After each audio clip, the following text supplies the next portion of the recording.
Is it just me, or is there some kind of trend going on where people who end up running for elected office sound like someone who should be a shopkeeper in Baghdad? We have Abdul El Sayed running for the United States Senate up in Michigan. We already have Ilhan Omar seated in Congress up there in Minnesota. Congress holds the purse strings, so it's no wonder so much fraudulent dough has made its way up there. The Somalian population in that state has grown at a very alarming rate, and Congressperson Omar has overseen much, if not all, of the free flow of fraud associated with bogus child care centers and daycare centers for autistic children. And folks, hold on to your hats here, because we're talking like hundreds of millions of dollars of your hard-earned tax dollars here. I had no idea Somalia had such a massive problem with autism. However, I think it prudent to point out that none of these children, and I do mean none of them, had any issues with autism prior to moving to the Minneapolis-St. Paul area. Funny how stuff like that works out. Congressperson Ilhan Omar had a net worth of minus $45,000 prior to her holding any public office. She now has a claimed net worth of over $30 million.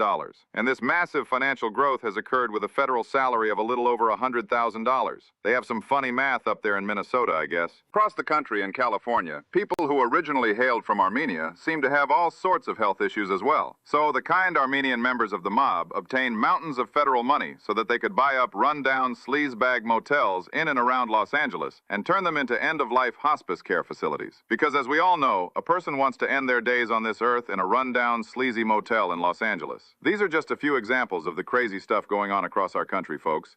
And it is high time we turn our attention away from the current bright, shiny object and focus on what's actually important to the continued success of America. Do your part to bring all of this sort of activity to an end. Get rid of the Democrats that are enabling all of this fraud. And if you can do a better job, get in there and prove it. And don't just talk about it. Be like Larry the Cable Guy and get her done, Bubba.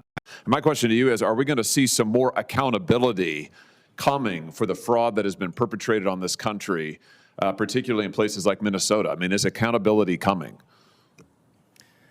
Senator, our goal will be to bring accountability.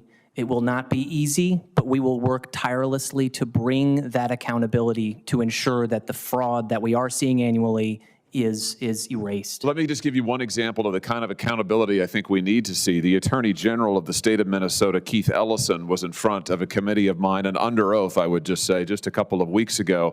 Mr. Ellison is right at the center of the scandal, the Somali fraud scandal that has rocked that state. Just to take one piece of it, a group called Feeding Our Future, as you probably know, defrauded the federal government of at least $250 million.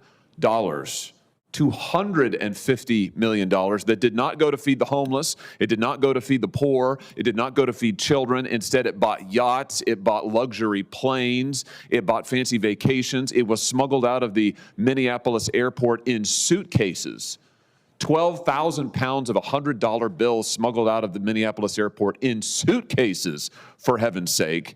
60 people, I think, have been charged with wrongdoing as part of this corruption scheme. But here's the deal. The leaders of this organization, this fraud outfit, came and met with the Attorney General, Keith Ellison, directly. They talked to him for 54 minutes. This was back in 2021, and complained to him that they were being investigated, heaven forbid.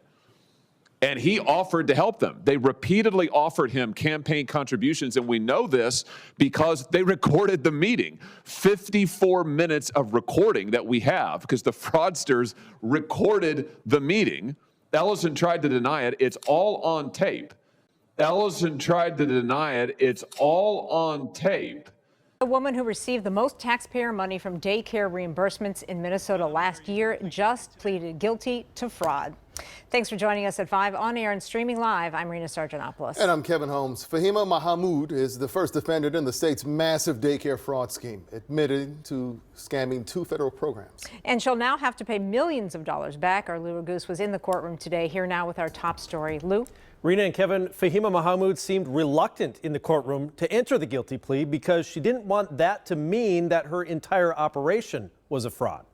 5 months after she shut down her daycare, booked a flight to London, and was arrested by the FBI. Ms. Mahamud, are you here to plead guilty today? 50-year-old Fahima Mahamud admits she committed daycare fraud. Running Future Leaders Early Learning Center on 36th and Chicago Avenue in Minneapolis since 2015, Mahamud collected the most Child Care Assistance Program, or CCAP, money in the state last year at $3.7 million. In federal court while entering her plea, Mahamud and her attorney specified that there were children attending her daycare and that she has receipts. But the government didn't accuse her of inflating attendance at her center during the swift investigation that followed the attention in Minnesota placed on daycare fraud. Instead, the FBI learned from families that Mahamud did not charge them the required copay to receive CCAP money, which provided incentive for more families to sign up. By pleading guilty to conspiracy to defraud the United States, Mahamud admits receiving $4.63 million in taxpayer money with that scheme. Ms. Mahamud, any comment? Are you going to be able to pay back any of the money? That's not all. Mahamud also admits taking part in the Feeding Our Future meal fraud scheme, claiming to serve up to 60,000 meals per month to needy kids out of her daycare, fraudulently collecting another $850,000.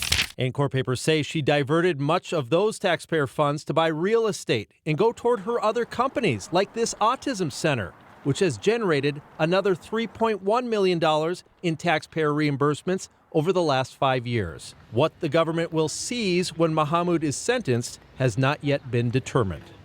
And sentencing will be slightly complicated because the judge can go as low as 2 years in prison or close to 7 years in prison if she puts the daycare fraud and the meal program fraud terms back to back. Rena. Now, Lou, they used a different kind of prosecution. This went a little bit faster. Will we see something like that in the future? This was a faster investigation because they didn't have to do all the surveillance to see if she was overcounting or inflating her numbers of her attendance. She wasn't making the parents pay their share of the reimbursement in order to get more of them to sign up. If there's other ones just like that, it's a quick way that they could charge more people daycare fraud. All right, Lou. Thank you. It is our hope here at America Under Audit that we can inform and educate people to what is actually going on in our country at this time. And we look forward to bringing more information to light. So please stay tuned for those additional episodes ahead.